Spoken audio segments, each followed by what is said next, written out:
Boa noite, pessoal. Sejam bem-vindos. Uma alegria estar com vocês aqui de novo, hoje nessa confraria muito especial, né? Dia 27 de abril, aqui de 2026. Um convidado muito especial, que é o nosso querido Carlo Carrenho. E começar já com a notícia, que essa é a nossa última confraria. É a última confraria que a gente vai fazer. Por quê? Porque a confraria, né, era um evento que a gente fazia uma vez por mês, trazendo alguém especial para vir falar, alguém de mercado, para vir conversar com os nossos alunos. A gente vai acabar com isso, porque agora a gente vai fazer toda semana. Toda semana a Ah, gente vai ter num formato diferente agora. Não só a confraria de trazer um profissional, mas vamos trazer também pessoas para poderem fazer conexões, networking, para poder falar sobre livro uma vez por mês. Assim, a gente vai, a Sibeli até vai trazer para a gente aí o Unesp Conecta, que a gente está lançando hoje, que a gente sempre vai trazer. A nossa ideia é trazer pessoas que gostam de livros para conversar sobre livros, então vai ter alguns formatos onde vai ser mais parecido com uma palestra ou com uma aula, alguns vão ser mais no modo faça de algum jeito, né, que seria o Conecta Oficina, vai ser um para a gente falar sobre temas polêmicos, temas, e aí, prefere ler no digital, prefere, a inteligência artificial vai acabar com a autoria, vai ter dia que a gente vai estar aqui só dando consultoria, quero tirar dúvidas sobre mercado editorial, vai ter dia também que a gente vai trazer aqui profissionais para falarem das suas empresas, prestadores de serviços, para trazer isso. Então, sim, vai ser super legal. A ideia é reforçar essa ideia de comunidade. E hoje a gente está começando com esse mais especial, trazendo essa pessoa que a gente gosta muito, que a gente tem muito carinho, muita consideração, que é o Carlo. Pouca gente do mercado sabe disso, mas o Carlo ele é uma das pessoas mais importantes da história do Nesp. Eu até brinquei com ele quando eu convidei ele para fazer essa confraria de hoje, que são 10 anos que a gente está completando, né?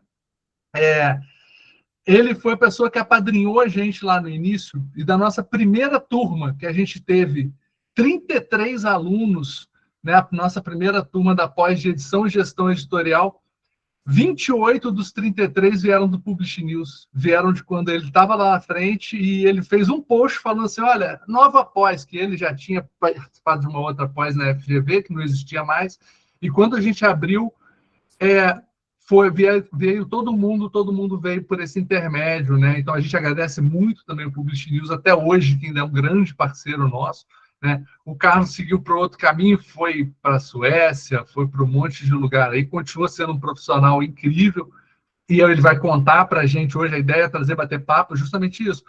A nossa ideia foi assim, pô, vamos trazer quem estava com a gente lá no começo, para a gente pensar como é que era o mercado editorial quando a gente começou e como é que está hoje em dia.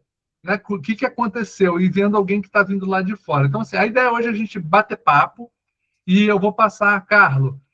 Você pode falar, se você quiser, você fala, você pode passar a bola para a gente, pode interagir com os nossos outros convidados aqui. A gente tem muito convidado de peso aqui hoje, várias professoras, a Alessandra, a Luciana, a Elke, a Ana Júlia, aluna nossa, a Fernanda, uma galera top aqui. Você está conversando com um monte de pessoas que já foram até alunos nossos de hoje, são profissionais, aham. né, aqui. Então, você pode fazer perguntas para as pessoas também. Você tem perguntando, eu acho que pode ter contribuição de outras pessoas. Né? Tem muita gente com tanto tempo de mercado quanto a gente. Mas vou passar para você Aham. perguntando isso, Carlos. Vamos lá. Você foi embora já tem um tempão, né? Mas o que você viu aí de transformação? Óbvio, não vai dar para a gente falar de tudo, né? Mas nesses últimos 10 anos aí de mercado, quando o Nesp começou, e hoje em dia, como é que a gente está? Estamos falando de 2016, né? Sim. Bom, o mercado editorial é engraçado que as coisas, muita coisa sempre fica igual e não muda, e é muito parecido no mundo inteiro. E algumas coisas têm mudado. Eu acho que as maiores mudanças, a maior mudança é muito recente, que é a chegada de AI, que influencia tudo, porque ao contrário de outras indústrias em que a AI altera a administração, gera mais eficiência, né? LLM já está lá o nome de language na própria sigla. e o mercado, o livro, o mercado editorial, a indústria de conteúdo toda trabalha com língua, com linguagem. Então, AI afeta a própria matéria-prima e também afeta toda a parte administrativa, como outras indústrias também, mas afeta de uma forma muito mais forte. E fora isso, eu acho que é o que me marca, mas é uma coisa que eu sou meio visado, porque primeiro que eu moro num país onde 62% dos livros vendidos são áudio, mas eu acho que o audiolivro teve um boom a partir de 2016, foi quando a Storytel, por exemplo, começou a crescer mais na Europa, quando também nos Estados Unidos a curva mexeu, né? Na verdade, a Audible existe desde 96, se eu não me engano, são 30 anos de áudio, mas foi quando começou o audiolivro a ter uma curva ascendente maior e chegar em outros mercados. Eu acho que são essas as duas coisas. Tem outras coisas que só continuam, né? Eu brinquei uma vez, eu tinha uma palestra que chamava 7 tendências que nenhum editor pode ignorar, e eu posso, faz 30, 20 anos essa palestra, e as tendências são muito de longo prazo no mercado editorial. Então, consolidação, né, compra de editoras cada vez mais, crescimento do varejo online em detrimento das livrarias físicas, isso aí já estava em 2016, acho que continua hoje. Mas eu acho que as grandes mudanças é o formato áudio, porque em 2016 o e-book já estava mais ou menos resolvido, e a chegada de AI com todas as suas múltiplas consequências para esse mercado. Não sei, alguém lembra de mais alguma coisa dos últimos 10 anos? Acho que isso é o mais forte. Acho que as coisas que marcaram para mim na época do começo do Unesp, porque assim, 10 anos para mim fica fácil para lembrar, eram mega livrarias, crescimento das livrarias independentes também, de certa forma tomando um fôlego de um jeito diferente aí, tipo banca, essas coisas, flips, flops, clubes e todos os FLs possíveis, as feiras literárias também. O que vocês acham? Na verdade, no Brasil, você teve a quebra da cultura e da Saraiva, que mexeu com muita coisa. É uma coisa bem específica do mercado brasileiro, mas que eu acho que se recuperou. Eu acho que ainda bem que existe a Amazon, porque senão a crise tinha sido muito maior, e ao mesmo tempo abriu espaço para crescer muito algumas livrarias independentes e tal. Então, mas deu uma super sacudida no varejo de livro, que foi interessante. Mas eu acho que a gente está melhor, a gente está mais eficiente com o varejo que tem hoje, em vez de ter, particularmente a Saraiva, era uma estrutura super ineficiente. Então, a médio e longo prazo, eu acho que foi positivo. Mas no mundo inteiro, enfim, a livraria física tem sérios desafios e sérias dificuldades. Porque, o livro é um produto com milhares, milhões de SKUs e fica difícil. É um produto muito complexo de ter no espaço físico e que faz muito sentido ter no espaço online. Então, vai ter sempre esse desafio para as livrarias físicas, né? Emendando aqui, teve o surgimento nos Estados Unidos da Bookshop.org, e no início do Covid tentou oferecer uma forma de comércio online para as livrarias independentes, brigando com a Amazon. E, enfim, está indo super bem nos Estados Unidos. Acabou de sair os números deles, eu não vou lembrar de cabeça, mas eles estão crescendo, fizeram acordos com a Spotify agora. E é um modelo bastante interessante, para quem não sabe, basicamente você compra na loja online e você escolhe uma livraria física que seria a sua referência. Ou a livraria física usa o site deles como white label, e você entra no site dela e faz as compras, e aí uma parcela relevante da venda vai para a livraria física. Então, é uma solução que tem funcionado e está funcionando na Inglaterra e nos Estados Unidos. E a distribuição é toda feita pela Ingram, por um grande distribuidor. Então, algo interessante que tem aí. Nesses 10 anos, você citou bem, né? No meio do caminho já teve uma pandemia, né? Bem no meio. Exatamente. E sim, que teve suas... É engraçado, né? Tem alguns mercados, a Itália, que fechou todas as livrarias, que foi um desastre, aí deu um boom no digital, o digital retroagiu já. É um mercado tão conservador que a médio prazo não aconteceu nada. E E em outros países... E aí também teve uma interpretação errada de alguns países, né? Muita gente olhava a Suécia e a Escandinávia, com o que estava acontecendo no áudio, e dizia que era o Covid. Se você olhasse a curva já vinha antes do Covid. O Covid mal acelerou, na verdade. Ele simplesmente continuou ali. Mas sim, teve Covid aí no meio. Agora, Então, acho que é isso. Uma outra coisa, Fala. eu acho que são os influenciadores digitais, né? A gente não tinha essa figura, né, dos booktubers primeiro, depois book instagramers, depois os booktalkers, né? Primeiro os blogueiros, né? Os blogueiros influenciadores de livro, e depois... É verdade, já existia alguma coisa, mas a coisa cresceu muito com o BookTok e não tinha Gen Z, né, como tem hoje também. Essa grande mudança. Então, sim, sem dúvida. Todas essas áreas transformadas, né, desde vender o livro até onde expor, como divulgar, né? Pois é, mas o mercado mudou de ter uma influência na marra no mercado, mas o mercado em si é sempre reacionário, né? Passivo. Agora eu vou ter que fazer. Inclusive, agora melhorou um pouco, mas era divertido no início ver. Eu nem estou falando de Brasil, porque nesse período aí, Leandro, eu saí do Brasil em 2018, então a gente está falando basicamente antes que eu estou fora. E eu lembro de ir em mesas, eventos internacionais para discutir o novo marketing, sei lá, BookTube, BookTok, etc. Aí vai uma mesa lá com o CEO da maior editora da Itália, o cara da Alemanha, uns caras que não sabem nem o que era Instagram, entendeu? E era muito... Eu sempre achei isso muito engraçado. Faz um mês, na Suécia tem um dia que é o dia de encontro do mercado editorial por ano, e esse ano eles fizeram uma programação super boa, e a programação abriu com duas meninas que são booktokers na Suécia. Eu estou com a Booktube na cabeça, que é o nome do publishing news da Suécia, mas que são booktokers na Suécia, e as duas conversando uma com a outra, não teve nem mediador. E foi maravilhoso de ver, finalmente reconheceram que a gente não sabe nada, né? Mas sim, acho que teve todas essas mudanças, mas o mercado ainda é super...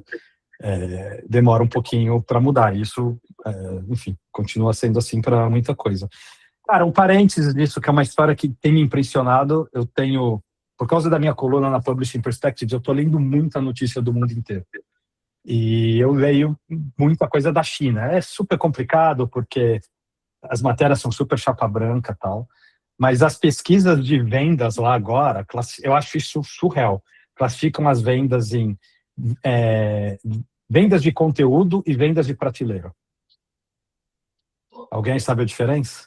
Então, venda de conteúdo é essa venda que, na verdade, o cliente não escolheu o que ele vai comprar, foi empurrado nele. Então, é BookTok, eles fazem sessão de autógrafo e lançamento de livro no TikTok na China, que tem outro nome lá, é o TikTok, mas só tem outro nome. E aí vende 10 mil livros em uma hora, umas maluquices assim. Essas vendas são vendas geradas por conteúdo. E eles põem estatística lá, né? Ou tem outras plataformas de vídeo também, é quase tudo vídeo, mas tem qualquer plataforma que seja a influência de alguém, que alguém chega e fala, olha, compre este livro. E a venda de prateleira é a tradicional, que você tem a opção. Você vai lá e você tem um monte. Então pode ser online ou físico, para eles é a mesma coisa. O cara comprar sei lá, na Amazon chinesa ou na livraria é a mesma coisa. Ele foi lá, ficou lá olhando as prateleiras, escolheu um livro, não teve aquela coisa... O cliente que foi ativo para chegar no livro, e não passivo. E é interessante como é assim que eles diferenciam as vendas. Mal colocam a venda entre online e físico. Já não estão tão preocupados. E não que a China não tenha. A China tem muita livraria física também. Mas algo para ficar de olho. Eu achei super interessante esse tipo de número, de saber de como o livro foi vendido. Muito interessante. Deixa eu agora voltar no outro tema que você tocou, é mais uma curiosidade que eu tenho aqui, e é uma coisa contemporânea, não está nem ligada à história, não. Você falou da Amazon, né? Ali da questão desse tamanho. E a gente sabe que a Amazon, em outros setores no Brasil, né, não é a maior empresa. A gente sabe que o Mercado Livre bate dela, sei lá, a Magalu, não vou dizer que está na frente, mas também faz frente a ela. por que ninguém ainda entrou com força para competir nessa área de livro com a Amazon aqui? É complicado demais? Não sei, boa pergunta. Não sei. Talvez porque quando a Amazon se estabelece, ela se estabelece de uma forma super forte, com uma logística fenomenal de entrega. Mas no México, por exemplo, não é Mercado Livre, cara, é o outro. Tem uma plataforma que é chilena, que é só de livros. Esqueci o nome, é Libro alguma coisa Libro.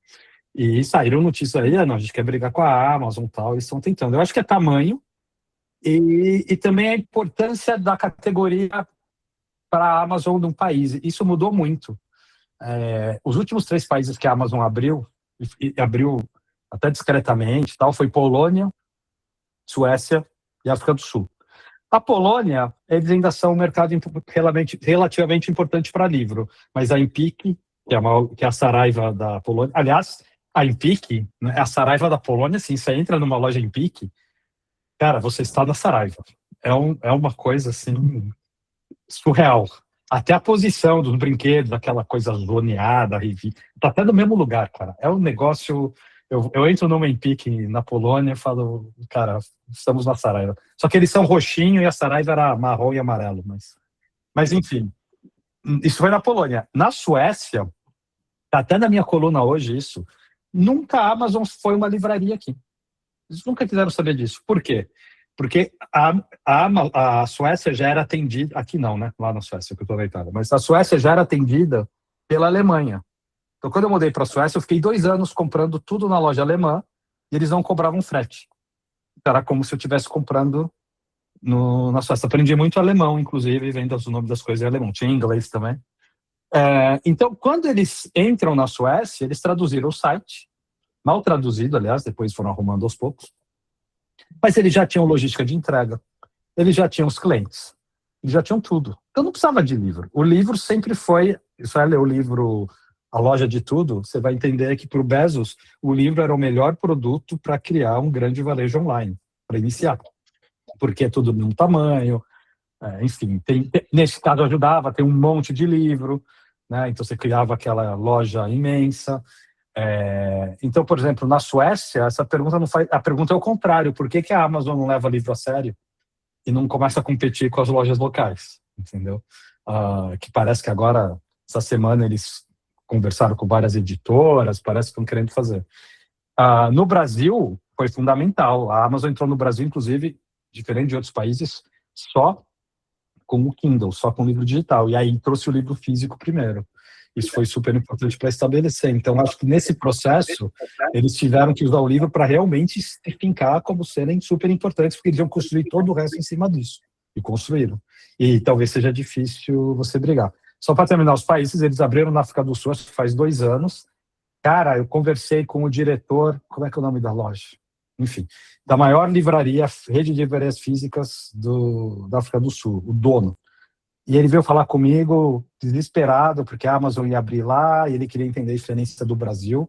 Eu coloquei ele em contato com alguém da Saraiva, na época, que era da Saraiva, na época que a Amazon chegou, fizeram um call, trocaram ideias. Aí eu encontrei com ele depois, e aí, o que rolou? Cara, abriram, não fez a menor diferença. Não estão nem aí para livro, meu faturamento não mudou nada. Então, de novo, foi outro país. Aí eu não entendo bem por quê. Talvez eles atendessem a África do Sul de alguma forma. Não sei, que já não foi livraria. Então, na verdade, se você olhar os mercados que a Amazon foi se lançando recentemente, a Amazon é cada vez menos uma livraria. A seção de livros, na cesta de produtos que ela vende, no faturamento, é cada vez menos, quanto mais novo o mercado é. Então, e aí o mercado editorial tem que aprender a entender que a Amazon não é livraria, nunca foi livraria. Você tem que olhar a Amazon como se olhava a Fnac, que é uma loja de tudo, que também vende livros. E isso muda toda a análise, né? Mas, enfim.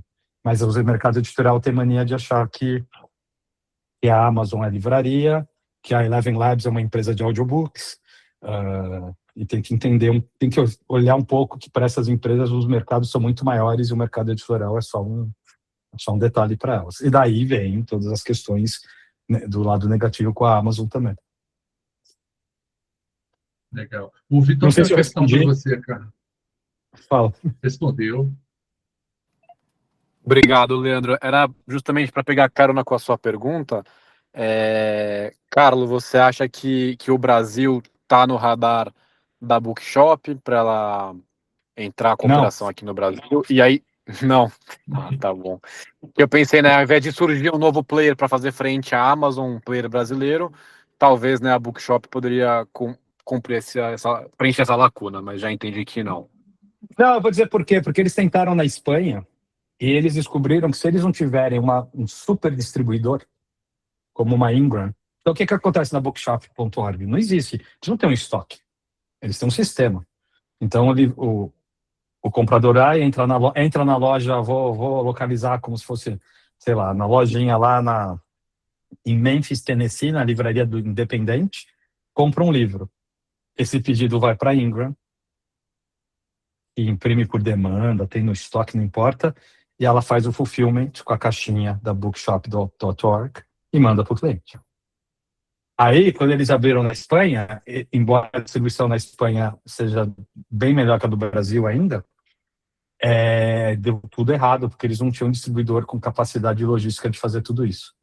E eles saíram, cancelaram, desistiram da Espanha e ficaram, eles estão super queimados, assim, super reticentes de fazer qualquer coisa em outro idioma, e a não ser que tenha um distribuidor super bom de peso e tal. Quem tem no Brasil hoje? Não tem. Nesse nível, não tem. Fazendo fulfillment, fazendo tudo isso. Aliás, a Amazon, no Brasil, treinou a empresa de logística que eles contratavam. Então é por isso que não que eles não têm interesse no mercado brasileiro, mas eles vão querer ter uma estrutura de distribuição, Vitor.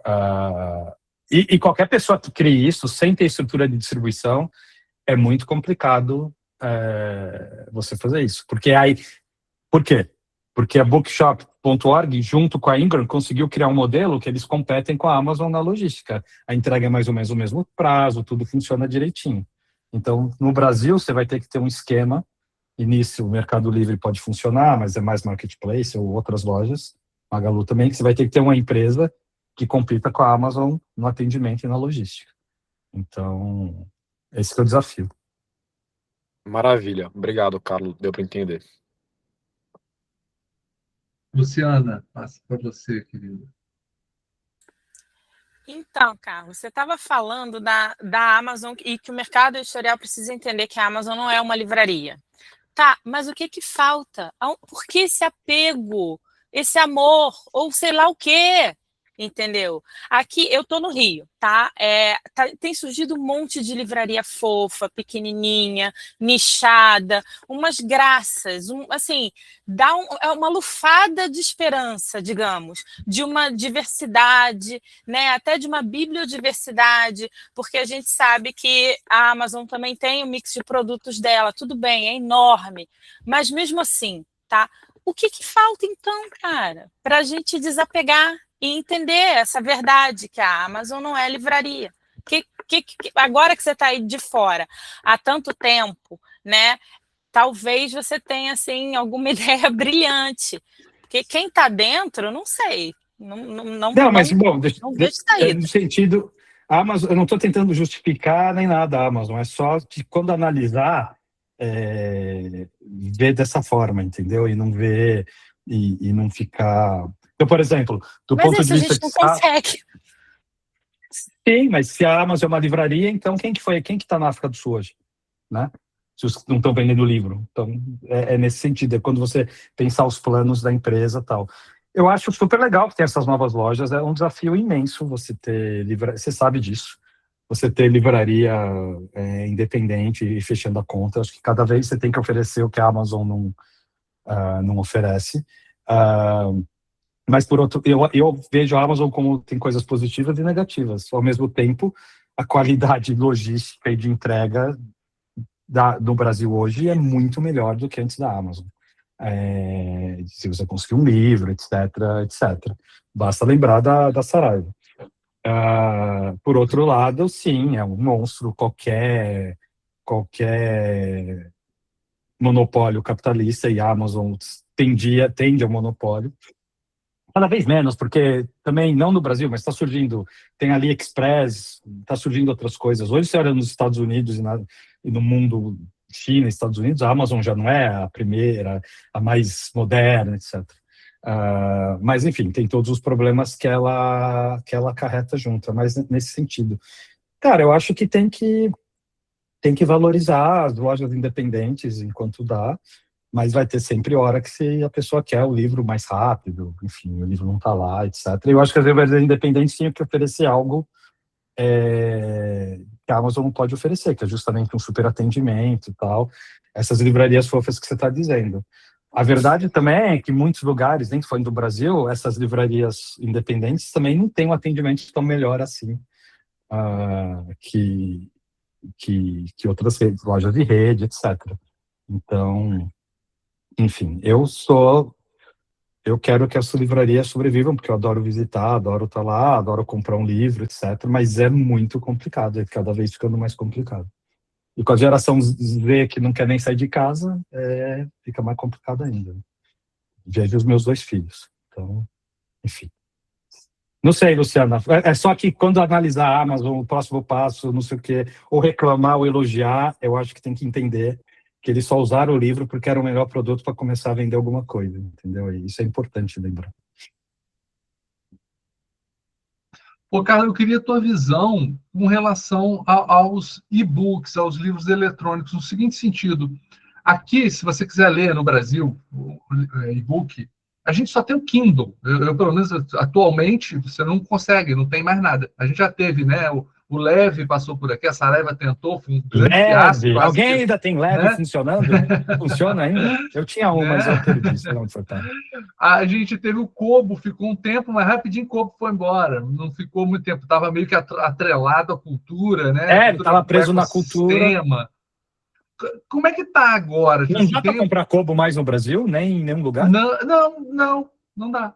Não tem quem venda, não tem um ecossistema. O Kobo você vai comprar, sei lá, consegue comprar no Google, consegue comprar na Apple, não sei. Não sei nem te dizer. Tem a loja. Não, tem a loja Kobo brasileira, eu tenho certeza. Porque eu tenho Kobo. E dá para usar. Tem a loja brasileira da Kobo com catálogo razoável. Só que eles estavam atrelados com a cultura. E vendiam os aparelhos lá. Mas eu não sei como é que está agora. Mas se você importar um Kobo ou comprar no exterior, você tem a loja brasileira, o Kobo em português, bonitinho. E você compra. Eu sei que eu compro. Ah lá, tem alguém. O cara então usa o app. Uma pouco a gente pesquisar, porque a impressão que a gente tem aqui, desde que Camila Cabete foi embora da Kobo, nunca mais. Mas eu achava que. Normalmente, por exemplo, na Suécia, eles fazem acordo com as lojas de eletrodomésticos. Sabe o que acontece? A Kobo é dividida assim. A Kobo tem o lado aparelho, que é a turma que vende aparelho igual televisão, e tem o lado de conteúdo. Esses 2 lados só se encontram quase no Michael Tumbling. Então, pode ser que o lado de vender aparelho está cagando para o Brasil, e aí não tem mais o aparelho para vender. Mas se você conseguir o aparelho, e é muito melhor que o Kindle. Porque a Kobo, outra coisa que aconteceu, a Amazon agora lançou um recentemente novo, mas ninguém nem ligou. A Amazon parou de... Lembra que antes o novo Kindle era quase o novo iPhone, vai ter isso, vai ter aquilo. Ninguém tá nem aí. E a Kobo cada vez melhora mais o aparelho. Então, enfim. Mas as vendas... Quanto deve estar as vendas digitais da Amazon no Brasil? Deve ser 80% por aí. O segundo lugar é Google, que é uma coisa meio só no Brasil. Enfim. E no resto do mundo, sim, você tem Kobo, você tem outras lojas, mas assim, a Amazon acaba tendo melhor catálogo, é um pouco mais fácil. A vantagem do Kobo hoje é que o aparelho em si é melhor para ler, tem o Kobo colorido, que é super legal, né? Mas eu vou até perguntar para o cara um dos vice-presidentes, que é um holandês, se dá para comprar um Kobo no Brasil. Uma boa oportunidade de negócio aí. Eu dou o contato do cara. É o cara de conteúdo, mas ele conhece a turma da que vende aí. Eu queria que o Mercado Livre podia fazer isso. É só importar e botar no Marketplace do Mercado Livre, tá resolvido. Falar com o André Palme, estamos querendo que o André Palme traga lá para Magalu, poxa, bota para o estante virtual para vender um monte de Kobo e a gente faz a conexão, cria toda uma parte. Isso mudou, né, cara? Isso acho que teve essa... já estava mudando o marketplace, mas hoje está completamente estabelecido.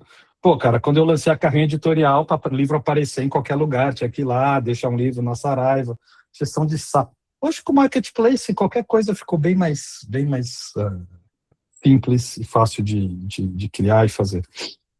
Claro que ficou simples e fácil para todo mundo, então você tem mais competidor, né? Mas ficou mais fácil. Antes, o problema não era fazer um livro, era fazer o livro chegar na livraria, até na livraria online era difícil, porque você tinha que passar lá na Heitor Penteado de São Paulo, deixar o livro na portaria da Saraiva. Esse era o modelo logístico de qualidade, Saraiva. Deixava na portaria, aí perdia o livro na portaria, você deixava de novo, aí você ligava 700 vezes para o cara cadastrar o livro na loja online. Isso mudou. Então, e acho que facilitou bastante. E aí, alguém fazia um livro de poesia bilíngue em turco e, sei lá, azari, aí não vendia, aí a culpa era o quê? Pô, não dá, não põe meu livro, não cadastra. Sim, também, mas era difícil saber. Hoje, você consegue fazer o livro aparecer, você vai ter que fazer todo o marketing ainda, mas a gente também tinha que fazer o marketing naquela época, mas você tinha alguns obstáculos, cara, desanimadores, que hoje você não tem mais. Hoje você tem a Rua do Sabão, a editora Rua do Sabão, que vende tudo na internet e marketplace, mal coloca livro em livraria, e está indo muito bem, obrigado. Tá? E fazendo livro de literatura alternativa, tal. Então, isso seria impensável alguns anos atrás, sem ter Shopify, sem ter marketplace, sem ter nada. Né? Então, isso é algo que já não é só 10 anos atrás que mudou, mas se consolidou. Legal. Carlos, você quer fazer uma pergunta? Não, na verdade é sobre a experiência da Kobo. Eu edito livro e eu vendo na Kobo praticamente a mesma coisa que eu vendo na Amazon. E assim, hoje, o aparelho em si, você tem um Kindle, você tem um Kobo, ele é cada vez menos importante. Você tem um tablet que você tem o aplicativo instalado, a pessoa prefere carregar um tablet que ela tem inúmeras funções, além de um reader, né, do que levar 2 aparelhos. Então, está sendo cada vez menos importante o aparelho. Ah, legal. Então, eu vendo bem na Kobo. Boa. Pois é, E aí o que? É no Google? Você fala, vende bem na Kobo? Em qual loja que a Kobo está? Oi? Em qual loja a Kobo está? Onde se pode comprar? Na loja da Kobo. Não, no próprio site da Kobo. No próprio site da Kobo, tá. Aí você baixa e você, tendo o aplicativo, você já, normalmente, que nem você faz no... Compra pelo próprio aplicativo, né? Isso também, direto pelo aplicativo também dá. Tá. Eu vejo, tem uma distinção quando a gente fala na Amazon. Eu acho que eu nunca comprei um e-book pelo aplicativo do Kindle. Eu sempre comprei na loja da Amazon. Sim, não, mas porque senão tem a taxa Apple. Você não vai comprar no aplicativo. Eles nem vendem, porque eles têm que pagar uma grana preta do aplicativo para a Apple. Então você tem que comprar na loja. Tá? Você pode comprar no Chrome do seu celular da Amazon. Aí não tem aplicativo, você está na internet. No aplicativo, então normalmente não vende. É que nem a assinatura da Storytel. Você não consegue assinar no aplicativo da Storytel, você tem que assinar no site. E aí, para evitar essa taxa de... agora não caiu na Europa, mas enfim, chegava a 30% e tal.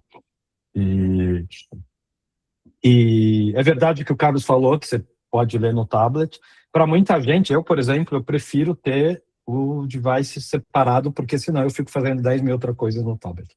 Não leio nada. Aí eu fico fazendo 10 milhões de coisas. Então, para eu conseguir me concentrar, eu prefiro ter um aparelho que só tenha os livros. Mas, enfim. Mas a Kobo investe muito nos aparelhos, assim, e deve ter um faturamento razoável deles.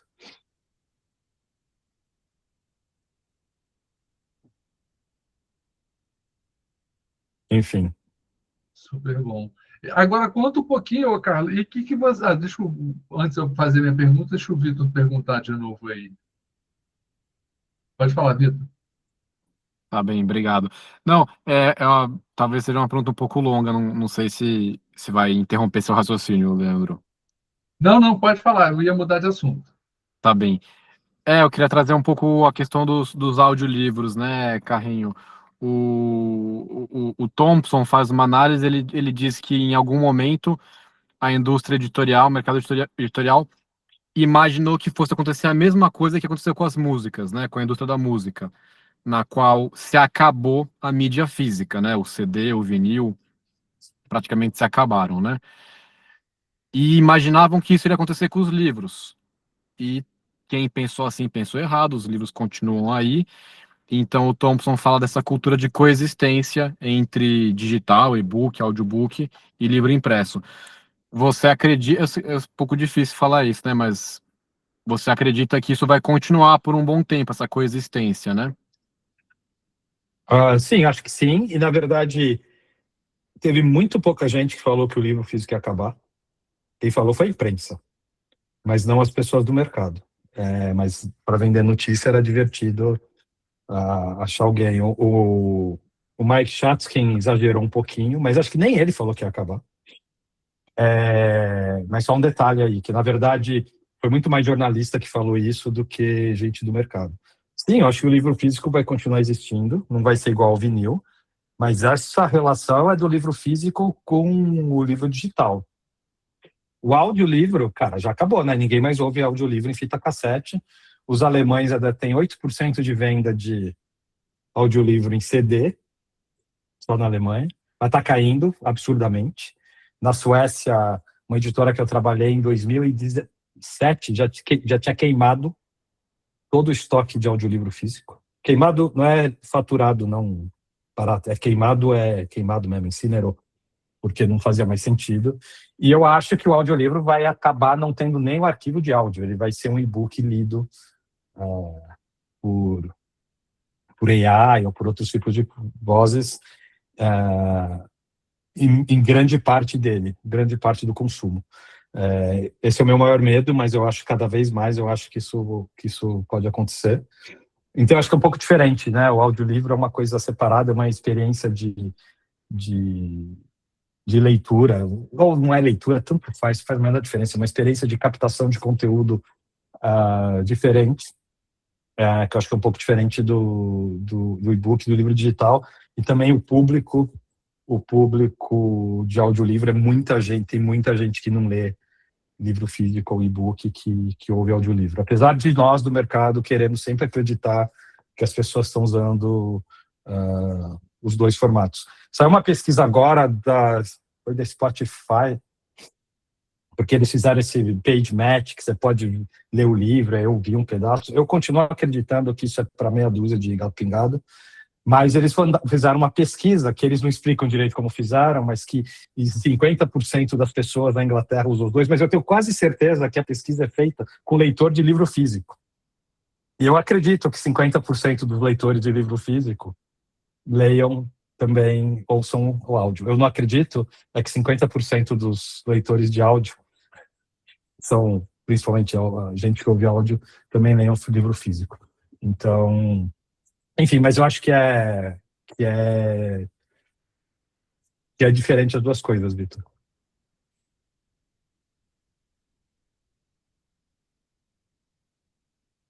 Maravilha. Ô, Carlos, então, deixa eu te perguntar agora, conta pra gente um pouco aí, e o que você anda fazendo ultimamente? Que empresas que você anda tocando aí? Onde é que você está produzindo? Onde é que você tem? Cara, o que você tem feito aí? Basicamente, eu trabalho com consultoria na área de desenvolvimento de negócios e a parte internacional. Então, fiz um estudo recentemente daquelas speaker box, aquelas caixas de criança de audiolivro na Alemanha. Eu fiz um trabalho para Zebralution de buscar, enfim, fazer o estudo de novos mercados. O que mais consome minha atenção ultimamente é a coluna da Publishing Perspectives, porque eu tenho que realmente ler tudo que acontece no mundo. E tem alguns mercados que, claro, eu leio com mais carinho, que é Brasil, América Latina, Polônia. Por quê? Porque eu gosto. Japão e China. A Polônia é super relevante, mas eu também tenho um carinho especial, e Escandinávia, mas outros lugares, eu fui agora para a Feira de Bolonha e falo, os conteúdos pessoal da Turquia, por favor, me mandem as notícias do que acontece. Eu não tenho condições de ler, olhar todo dia. A Turquia não tem um veículo como o Publish News. E eu não tenho condições de entrar todo dia na mídia geral e ficar procurando coisas. AI não funciona para isso. Funciona para você ler depois que você achou. Mas é muito difícil usar AI para achar as notícias. E tem a Pop Stories do Brasil, que finalmente, depois que a Audible abriu, né, a Audible meio que quintuplicou o faturamento de audiolivros no Brasil, mas 0 vezes 5 é 0. Então, não ajudou muito ainda. Mas já começou, digamos assim, eu comecei a abrir o relatório que vinha da Bookwire, porque antes eu nem abria. Ignorava, deixa para lá. Vou faturar no fim do ano, porque não vale muito trabalho fazer uma fatura tão baixa. Então agora melhorou um pouquinho, então eu tenho feito isso. Eu estou para lançar um podcast com o Rutger Wischenbart, né, The Naked Publisher, que vai entrevistar grandes nomes do mercado editorial, está para sair. Enfim, então eu faço 10 milhões de coisas, nada 100%, mas se eu fizer uma só, eu também não consigo fazer 100%, que me enche o saco, eu preciso me distrair com coisas diferentes, é mais ou menos o que eu tenho feito, mas gastando mais tempo, sim, na Pop Stories e com notícias, e, enfim, tentando entender e discutir o mercado. E estou para fechar algumas empresas agora, alguns projetos de consultoria que podem ser legais. Tá um monte de coisa para fechar. Então, vamos ver o que acontece. Pessoal, perguntas?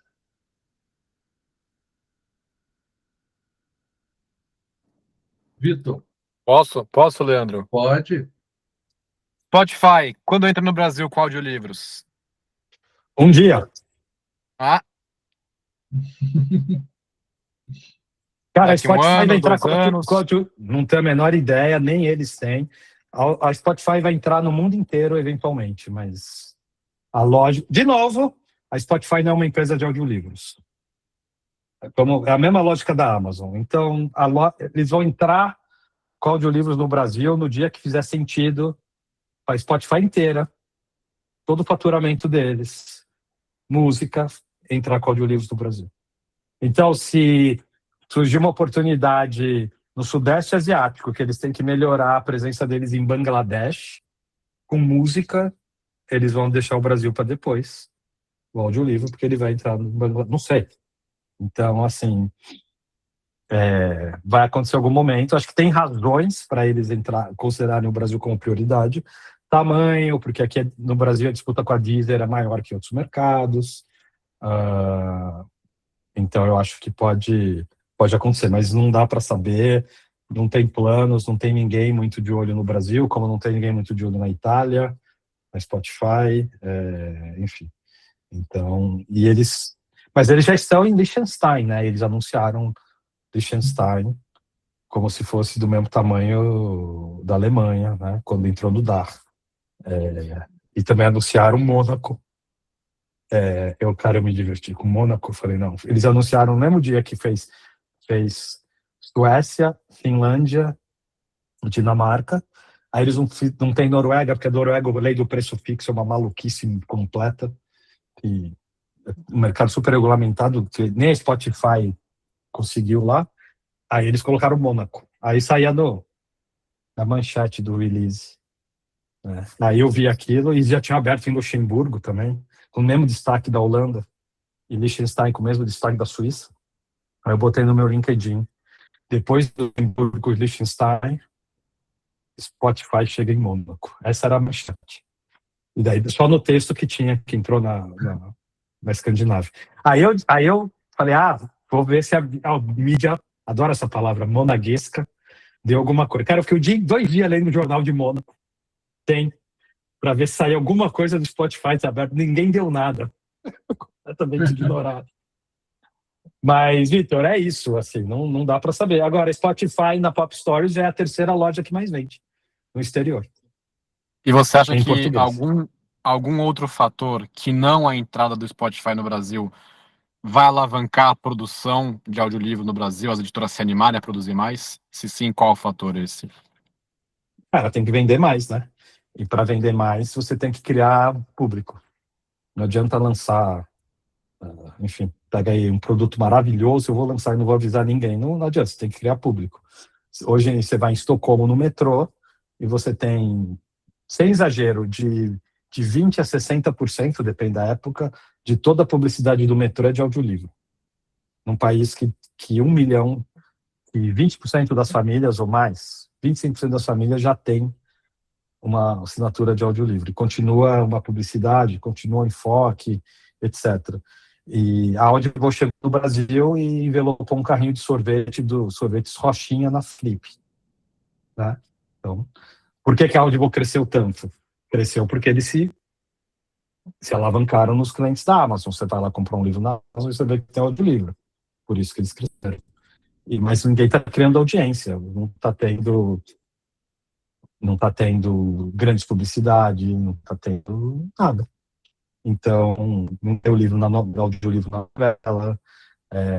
O modelo Esquilo, que está mudando agora, mas por muitos anos, foi de usar a possibilidade de redução fiscal e ajudou muito a produzir audiolivro, graças a esse modelo do livro não pagar imposto no Brasil e as empresas de telecom terem usado.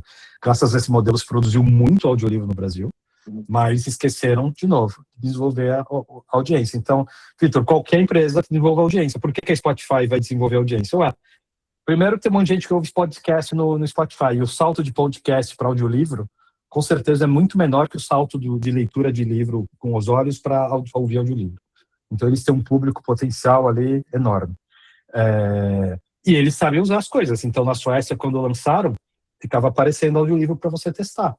E só o dono da conta é que tem direito a 12 horas de graça. O resto da família, não. Eu ficava recebendo com pedido do meu filho.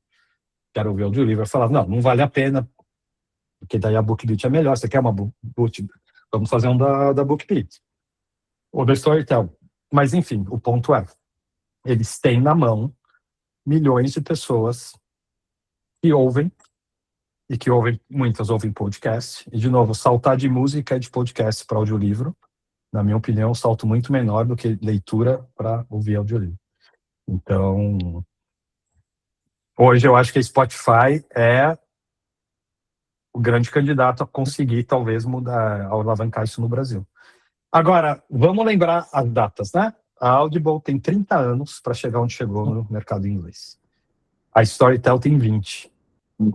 Né? Tá bom, você vai contar o book, que abriu em 2016, por aí?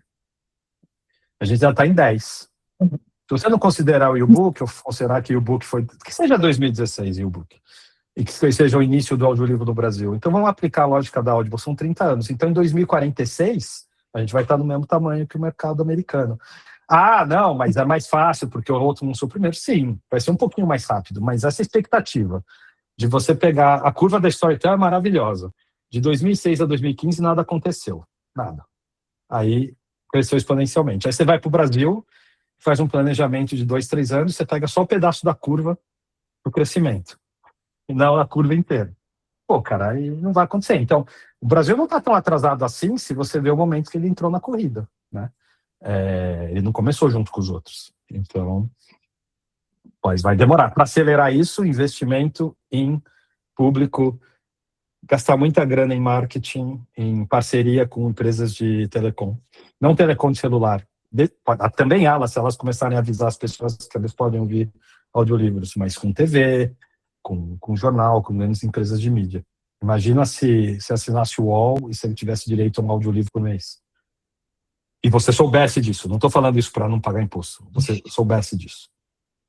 Imagina você assinar a Globoplay e vir junto um bundle para assinatura da Audible ou alguma coisa assim, né? E ter promoção de tudo isso, mas não tem. Isso tem que acontecer. Na Suécia, de novo, o mercado super maduro, tem promoção. A Nextory, que é a terceira loja, cara, acho que se eu renovar minha assinatura de lavagem de carro, porque na Suécia tem assinatura até para lavar o carro, se bobear, eu ganho lá os 30 dias da Nextory para tudo. Então, eu acho que falta isso.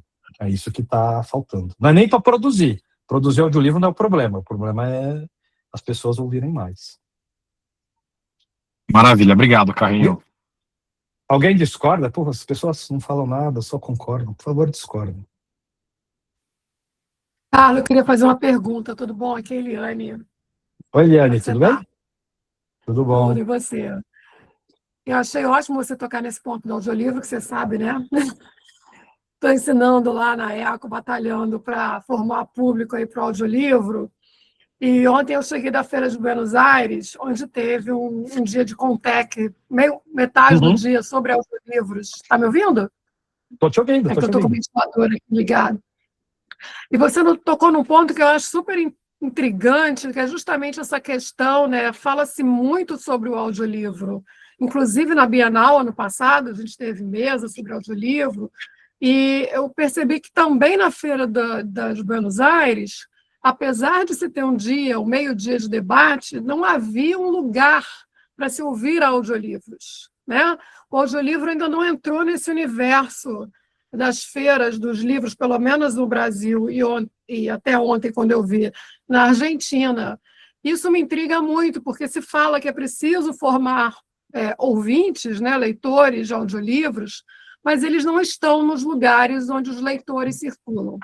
Você acha que isso é devido ao fato de o foco do audiolivro, como ele é divulgado, pelo menos aqui, ser para não leitor, deixa eu botar direito a frase, não ser para leitores de livros impressos, e sim para outros leitores, primeira hipótese. Segunda, porque o investimento que vai se fazer para estar numa feira é muito alto para o retorno que ainda estamos tendo sobre dos audiolivros, ou porque, de fato, ainda, né, não é esse... As pessoas não vão lá em busca disso, enfim. Eu fico muito intrigada, porque a gente vai para a feira, escuta as pessoas falando, todo mundo super otimista, né?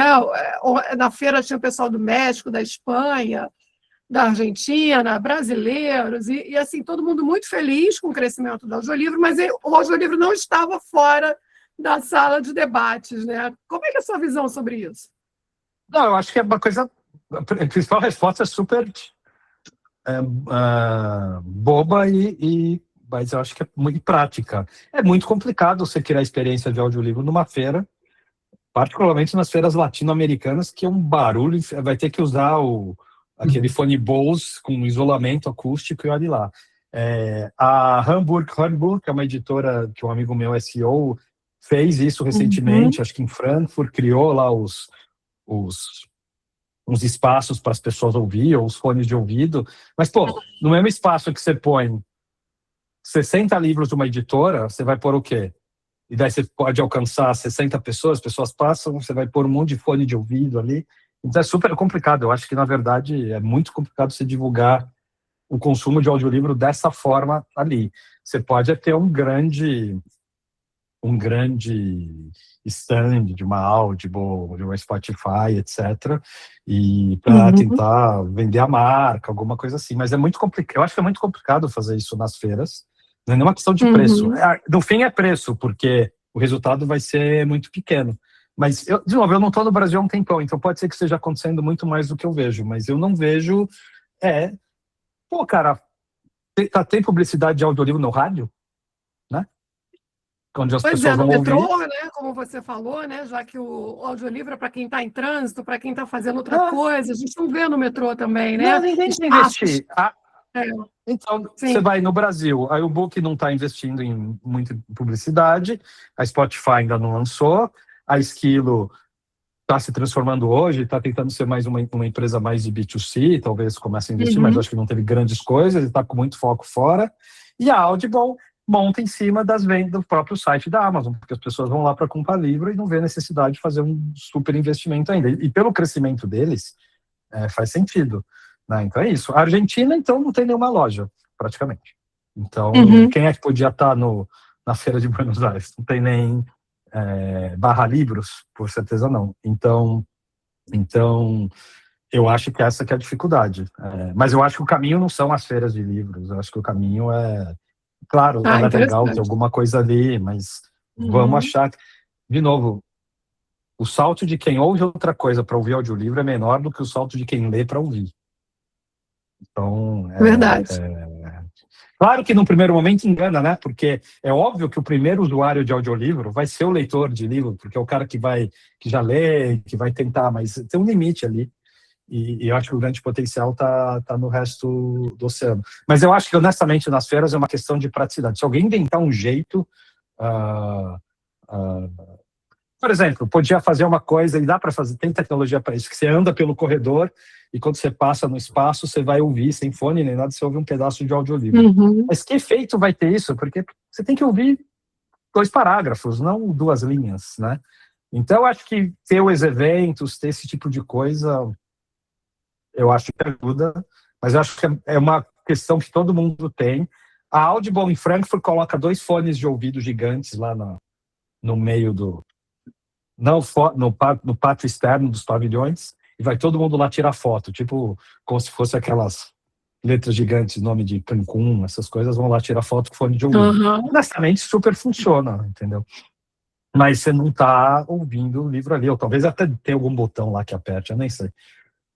Mas eu acho que é uma dificuldade de prática mesmo. Sim, aí só finalizando, né? Agora eu lembrei que ano passado, a Bienal aqui do Rio tinha uma roda gigante. Não sei se o Leandro lembra disso.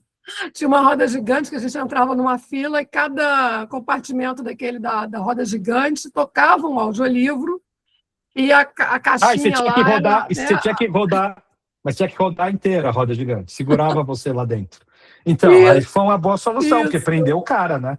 Outra coisa, audiolivro é um hábito Prendeu o cara. adquirido. É um hábito Não tinha Mas adquirido. prendia lugar. muito Então, tempo. era longa? Repetia várias vezes a mesma coisa. Repetia muito, várias né, Ana vezes. Júlia? E daí a Você ouvia repetia. várias Pô, vezes. Eu Porque eram trechos Eu muito fui no Diário curtos, de um né? Banana, eu acho. Meu É. Deus. Na terceira vez você não aguentava.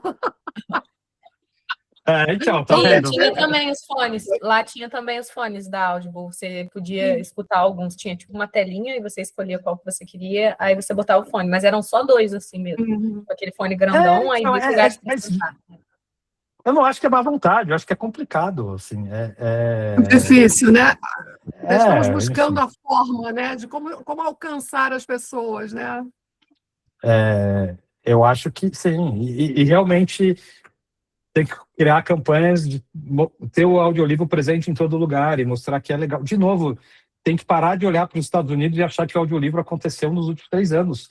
Vou repetir. Esse imediatismo, A né? Audible foi lançada em 94 ou 96, acho que é 96, acho que é 30 anos de Audible. Gente, 30 anos de Audible. Já tem muito tempo. Chegou onde chegou, mas, né? Obrigada, Carlos. Não, de nada. Acho Passar que a agora Lúcia... então para a Lúcia. Isso. Vocês estão me ouvindo? Sim. Que bom. Bom, Carlos, que bom te ver aqui depois de uns vários anos aí, não vamos entregar nossa idade. Parabéns pelo trabalho que você fez aqui no Brasil, tem feito ainda, parabéns pela tua coluna no Publishing Perspectives, eu tenho acompanhado ela recentemente. Obrigado. E eu queria fazer uma pergunta, porque aproveitando que... Uma pergunta um pouco bairrista, né? Porque eu sou uma descendente de pessoas da Letônia, meus avós vieram da Letônia. E eu queria saber, já que você está tão perto lá do ex-bloco soviético, você está na Escandinávia, do lado lá dos países bálticos, você tem alguma coisa para dizer como é que é o mercado editorial nesses países? Eu conheço um pouquinho da Estônia, eu posso falar da Látvia, a Lituânia quase não aparece, assim. Mas aí é uma questão das associações. A associação mais forte é da Letônia, que é a Látvia, né? E eles têm uma campanha que é... Como é que é? Eles têm uma campanha que a base é I am an introvert, que eles falam que os letos são super introvertidos, e aí a Câmara... A Câmara Leta... Pô, como é que é Leta, né? Meu português para isso. A Câmara... Leta, Látvia é Letônia, cara. Eu nunca consigo entender isso, mas enfim. A Câmara Leta dos livros faz essa campanha em todo o Frankfurt, tem um super coquetel, tem uma editora super ativista que está sendo sapato vermelho. Às vezes são detalhes que fazem isso. Então, eu sei que a Látvia tem um mercado interessante. Em audiolivro, a Audioteca está na Látvia. É Látvia ou Lituânia agora? Não, eles são na Lituânia. Mas em áudio, uma vez eu fiz uma palestra para o mercado da Látvia, eles tinham muito interesse. A Estônia tem algumas editoras interessantes. A Storytel fez um acordo lá com uma plataforma de áudio, está presente. E na Lituânia, a Audioteca, que é polonesa, está tendo um crescimento super interessante na Lituânia, dadas as limitações dos mercados. Mas eu não tenho muitos detalhes, porque, enfim, eu já visitei só a Estônia, mas eu nunca fui em evento lá. Normalmente, quando eu vou em evento, eu consigo saber mais. E como são mercados muito pequenos, é difícil saber. Mas, em geral, o que esses mercados estão com um desafio hoje de línguas menores, e aí tem duas coisas que eu acho legal falar. Então, só o pessoal saber, cada um desses países fala a própria língua. O estoniano, vamos acabar com um dos mitos aqui, que finlandês não parece com nada no mundo. O finlandês parece com o estoniano, e eles conseguem se comunicar tipo português e espanhol, então não é verdade.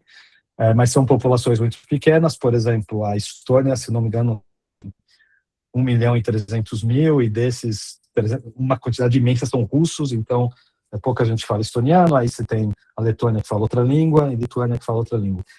O problema desses caras hoje é que, na hora de comprar direitos de livros traduzidos, sei lá, o novo livro de sucesso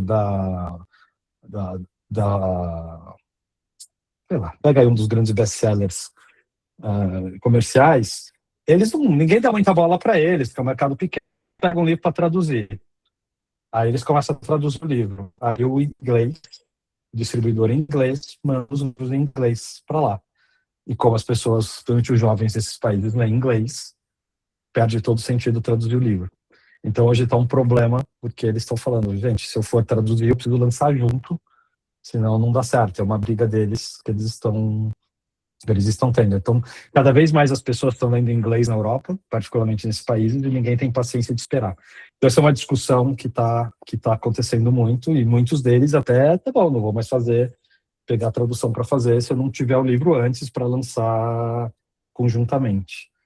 Nessa linha, uma coisa que eu tenho insistido é que, com a facilidade de tradução, eu não vou, pelo menos nesse momento, não vou entrar aqui no mérito se a AI traduz bem, traduz mal. O que acontece é que, com o desenvolvimento da tecnologia, lançar livros em outras línguas está facilitado, está mais barato, mesmo que seja um modelo híbrido, etc.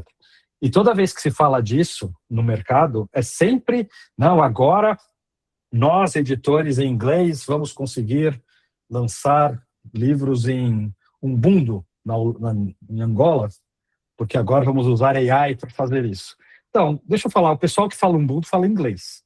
Então, essa oportunidade não é tão grande assim. Agora, você pegar um livro em Ubuntu e publicar em inglês, aí é legal, porque daí você vai sair de um mercadinho de nada para um mercado global, e um monte de gente que não fala Ubuntu. Então, assim, esses três países são exemplos de quem eu acho que pode aproveitar essas mudanças tecnológicas para começar eles a publicar em inglês. Vou fazer outra ponte. Desculpa, Lúcia, estou fazendo várias pontes, mas na Alemanha hoje, o Grupo Bonnier já está comprando direitos em inglês para a Europa. Então, eles compram direito de tradução para o alemão e direitos em inglês. Por quê? Eles falam, bom, vai todo mundo ler inglês? Então eu vou vender em inglês. Aí os editores ingleses não podem mais vender o livro em inglês para a Alemanha. Quem vende é a própria Bonnier, que pode até fazer uma edição própria. E os ingleses estão muito bravos com isso, achando isso um grande absurdo. E eu acho isso um grande imperialismo atrasado. Estamos em 2026 e eles... Tipo, a língua inglesa é minha, você não pode publicar em inglês, né? Então, essa questão das traduções está sendo bastante interessante conforme fica mais fácil traduzir ou distribuir em outros países.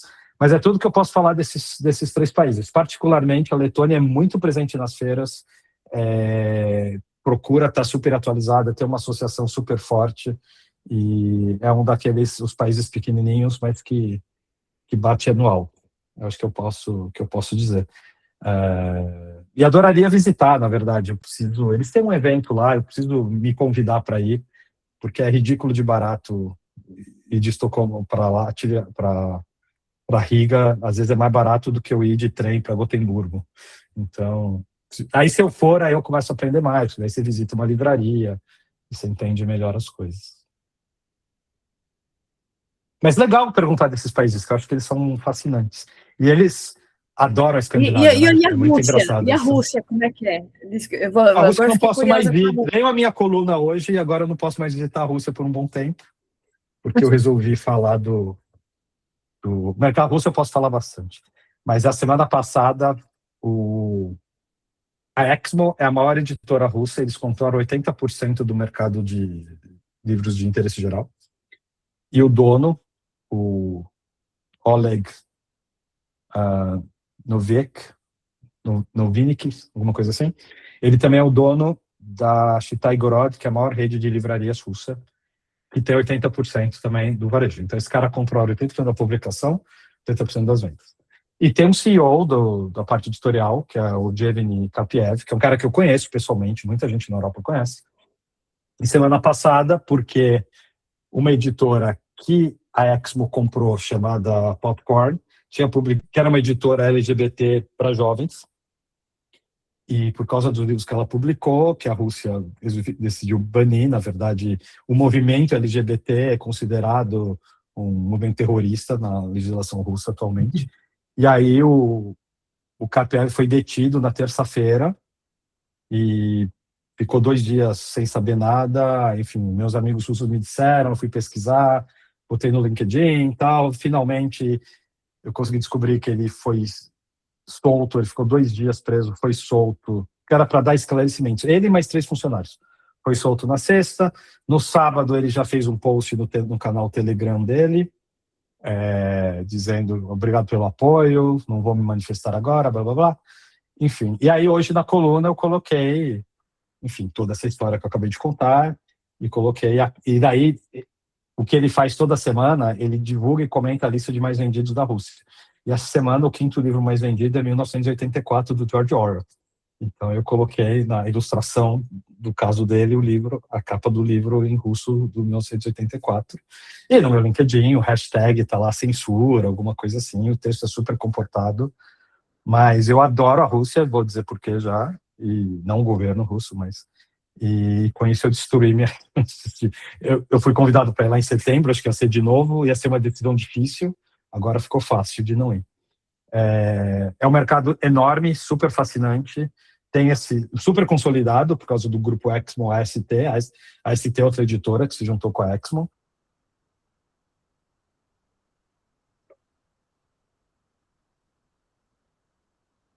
E eu acho que travou, né, gente? Particularmente a Yandex. A Yandex é uma mistura de Wall, mais Uber, mais Airbnb, enfim, eles têm tudo digital, e eles passaram a oferecer audiolivros num pacote que você compra de várias coisas. E como é que é o modelo deles? A Yandex ia nas editoras e falou, olha, eu quero esse catálogo aqui de 500 livros por 6 meses. Não, você precisa me mandar o relatório de venda. Não, eu pago X e é meu por 6 meses, eu faço o que eu quiser. E os valores eram tão altos, não só da Yandex, mas de outras empresas também, tem uma de um banco que lançou. E a própria Exmo, que é ligada ao grupo da Litres, deu todo o catálogo necessário, então é um mercado bastante dinâmico, mas está sendo super afetado pela censura. Então, os casos mais complicados é qualquer menção a LGBT e menção a drogas, mas assim, menção do tipo, se você publicar o livro do John Fante só porque o personagem usava drogas, não pode. A Exmo teve que voltar em todos os livros lançados desde 1993. Eles usaram AI para isso, para achar todas as menções e, como é que fala? Redact, e pintar de preto, ou tirar o livro da prateleira, ou convencer o autor para mudar. Um trabalho do cão. E mesmo assim está acontecendo isso. E tudo isso está criando muita confusão no mercado. Eles estão gastando uma grana imensa para controlar essas besteiras do governo Putin. Então é triste. Enfim, e aí eu me preocupo, eu tenho um monte de amigo lá. A minha história com a Rússia é que, quando eu vim para a Suécia, eu fui trabalhar numa editora chamada World Audio Publishing International, a WAP, e eu fui começar a montar um catálogo em português que eu montei, e eventualmente a empresa foi vendida para Gyldendal na Dinamarca, eles não queriam mais o catálogo português, eu comprei o catálogo e lancei a Pop Stories. Mas outra coisa que eu fiz quando eu estava lá, porque eu não consigo ficar quieto, eles tinham um projeto com a Rússia e não andava. Tinha uma pessoa lá e nada acontecia, enfim, uma longa história. E aí, não sei se vocês sabem, pouquíssimas cidadanias não precisam de visto para a Rússia, mas brasileira é uma delas. São só 10, acho. E aí, ou 10 a 20, não sei. E aí eu virei pro meu chefe sueco e falei, cara, deixa eu ir lá, porque eu só pego o avião e literalmente era um voo de 1h50. E aí eu fui. E aí a gente acabou trocando a pessoa de lá e tal. Enfim, eu contratei outra editora, uma editora, Svetlana, e basicamente eu lancei um selo de audiolivro na Rússia. A gente chegou a ter uns 30 livros quando foi vendido e tal. E foi uma experiência fascinante você lançar uma editora num país que ao mesmo tempo é tão parecido com o Brasil e ao mesmo tempo tão diferente. E nesse processo eu fui lá várias vezes, tive reuniões nas plataformas, e eu tenho muitos amigos, muitas pessoas queridas lá com quem eu me preocupo muito. E óbvio, todos eles são anti-Putin e não podem dizer. Enfim, essa é a minha história com a Rússia, mas é um mercado super interessante e fascinante. E assim que o Putin morrer, eu vou poder voltar a visitar. Então, é o que eu posso falar da Rússia. Bem mais dos países bálticos, mas eu preciso ir lá. Boa. Pessoal, mais alguém quer fazer alguma pergunta? Alguém falou de não ter os livros no Spotify. Então, só para explicar, o Spotify Brasil não tem audiolivros. Antigamente o Spotify disse, eu não quero audiolivros. Aí as plataformas fizeram o seguinte, mas você aceita um álbum de músicas de 400 músicas? Aceito. Aí eles foram lá cortar o livro em 400 músicas. E aí jogaram isso na plataforma da Spotify para dar um jeitinho, mas a experiência do consumidor é horrível. Então é esse tipo de audiolivro que você encontra no Spotify brasileiro. Nos últimos anos, abriu em inglês, na Alemanha, não vamos esquecer do Luxemburgo, Liechtenstein e Mônaco. E aí, não, é audiolivro de verdade, como se fosse da Audible, audiolivro inteiro. Eu, na Pop Stories, eu estava nesse modelo fatiado, e a gente está tirando tudo agora, porque a Spotify mudou o modelo de remuneração, e a gente estava, em vez de receber R$5 por mês, a gente estava recebendo 0. Aí achei que, pela minha beleza, falei, não, 0 já é demais, a gente tirou.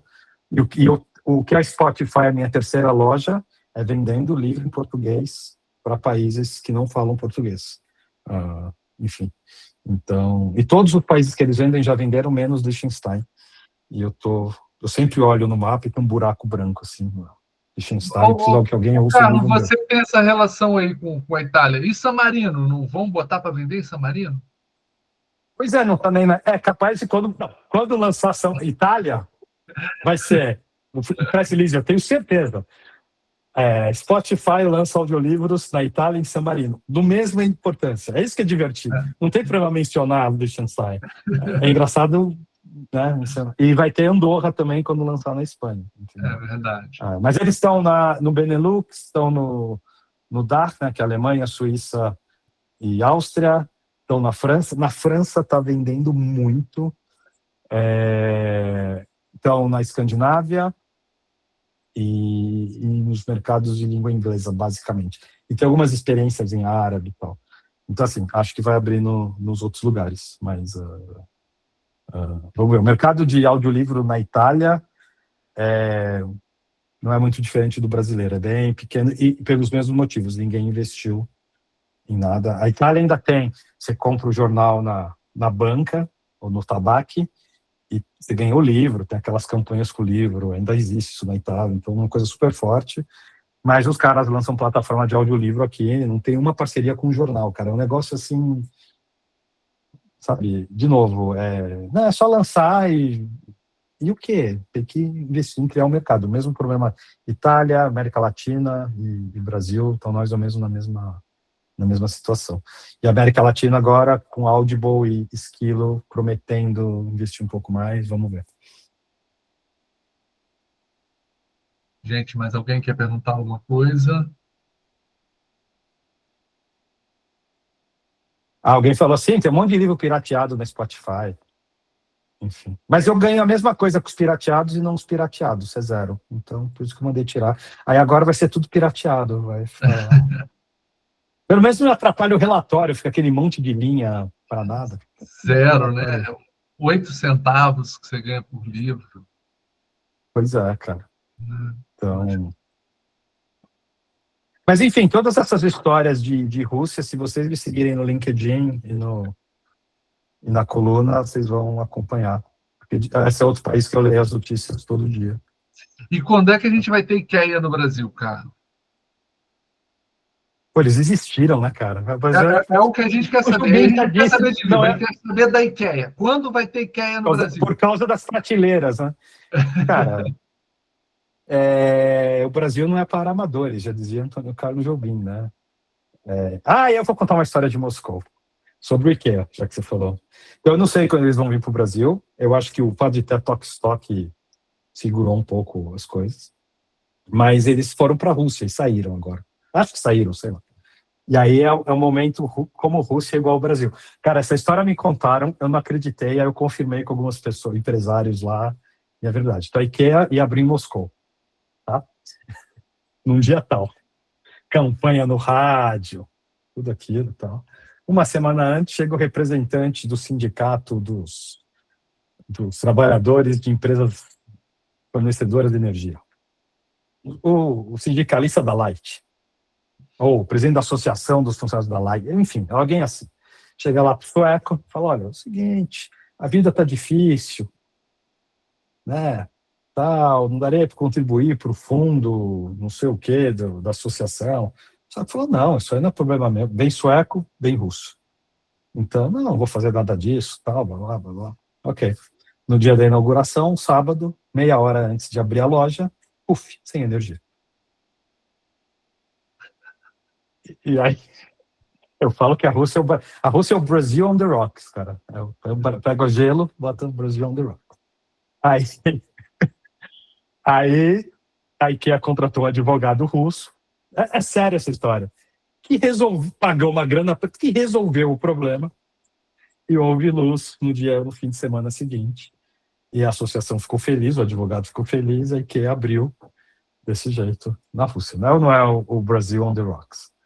Aí, para terminar, só uma história boa, eu passei bem antes do Covid, eu passei um Réveillon em São Petersburgo, para valer, estava lá na praça com o discurso do Putin. É igual Copacabana no Réveillon, só que é menos 15, e toca umas músicas russas, e tem o discurso do Putin, que é cronometrado para ele acabar o discurso e é o Ano Novo.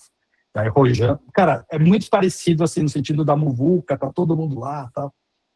Aí eu estava com a Carla, minha esposa, e aí acabou, as crianças tinham ficado no Airbnb, aí acabou, impossível pegar um Yandex, um Uber, igual Copacabana, impossível. Volta como? A pé. Como eu voltar uma vez para Urca, 2 da manhã, a pé de Copacabana, porque não tem outro jeito de voltar. Então a gente voltando a pé, eram uns 4 km, 5 km só pro Airbnb, com todo mundo indo, cara, eu falei, cara, isso aqui fio pra caramba, é Copacabana. Aí, cara, não, calma que tem mais. Não tem um cara com um furgãozinho vendendo drink de vodka? Vendendo capeta, cara. Igual aí andei mais um pouco um carro, cara, com o som aberto do porta-mala, com a música no talo, só que não era forró ou Michel Teló, era música russa, cara. Aí a Carla falou pra mim, realmente isso daqui é o Brasil congelado. Eu falei, é o Brasil. Então é muito engraçado que cultural, assim, historicamente não tem nada a ver, alfabeto, língua, mas a mentalidade BRICS, ela é muito forte. Então, enfim, eu ainda nunca fui para a Índia, mas Brasil, Rússia, China e África do Sul, o CS, tem uma relação muito forte de mentalidade. Mas essas aí são partes das aventuras russas que agora estão em suspenso até segunda ordem. Gente, mais alguma pergunta? Tem, chama Carla, e as crianças chamam Carlinho e Carlinha. Não, tô brincando. Tarsila e Lourenço. Maravilha, pessoal. Bom, gente, então já está ficando tarde aí para o Carlos. Se alguém quiser fazer alguma pergunta para a gente ir caminhando para o encerramento, vou passar para você de novo, Carlos, se você quiser fazer umas considerações finais, te agradecer muito você ter vindo aqui hoje, ter contado para a gente aí. Não, cara, um prazer. Por fazer parte aí da nossa história também aqui, né, e tal. Cara, Leandro, eu nem lembrava disso que você falou. Falando sério, honestamente. E é legal você ter 30 anos, porque não é a primeira vez, às vezes alguém cedo, pô, cara, você foi isso, às vezes eu nunca soube, na verdade, né? Foi alguma coisa que eu escrevi, ou falei, ou comentei, mas é muito legal saber ter deixado esses pequenas coisas aí no Brasil, enfim, continuo sendo editor aí, é muito legal. E foi um prazer. Gente, me siga, entrem lá no meu LinkedIn, não só me seguir, não, faz amizade lá. Eu tenho publicado muita coisa lá, muita notícia, e, enfim, qualquer outra dúvida, me escrevam. Eu tento responder aí para todo mundo. Então... Gente, maravilha. Então, aproveitando aí, vou botar aqui o link para vocês aqui também no chat aqui. Agora a gente tem lá no Nesp Conecta, lá no site. Já tem semana que vem não, é na outra semana que vem. Não sei porque que não tem, mas na outra vai começar dia 11. Já tem aí palestras sobre metadados, uma oficina sobre metadados, ISBN, digital. Depois vamos falar sobre editor independente. Vai ter um monte de... Já tem uma programação lá de pelo menos um mês lá no site, para quem quiser ir olhando. A gente vai botar mais coisas. Eu estou justamente nessa fase de convidar as pessoas para virem falar, para virem trocar ideia, né? Trazendo muita gente legal aqui para poder participar, para a gente fazer essa conexão também. Tá? Gente, então, obrigado vocês terem vindo. Carlos, mais uma vez, brigadíssimo. Obrigado a você. Marcar agora o nosso próximo encontro aí, ou na Suécia ou na Itália. Vou ver para onde é que vai ser mais fácil para a gente se encontrar. Sardenha, né? Porque Sardenha é mezzo Itália. A Sardenha hoje foi mais tempo espanhola que italiana ainda. Hoje. Olha. E eu falo que a Itália é só o invasor da vez aqui. E realmente é um mundo que é muito italiano, mas também é muito não italiano. Enfim. Sério. Gente, vocês vierem para a Europa, conheçam a Sardenha, é um lugar fascinante de cultura, tem uma civilização tipo de Machu Picchu, comida maravilhosa, e o Brasil não liga. Praias limpas com areia, praia que o brasileiro gosta. Então, importante ressaltar, né? Praia da Europa tem pedra. Foi um prazer. Valeu, gente. Até mais. Tchau, tchau.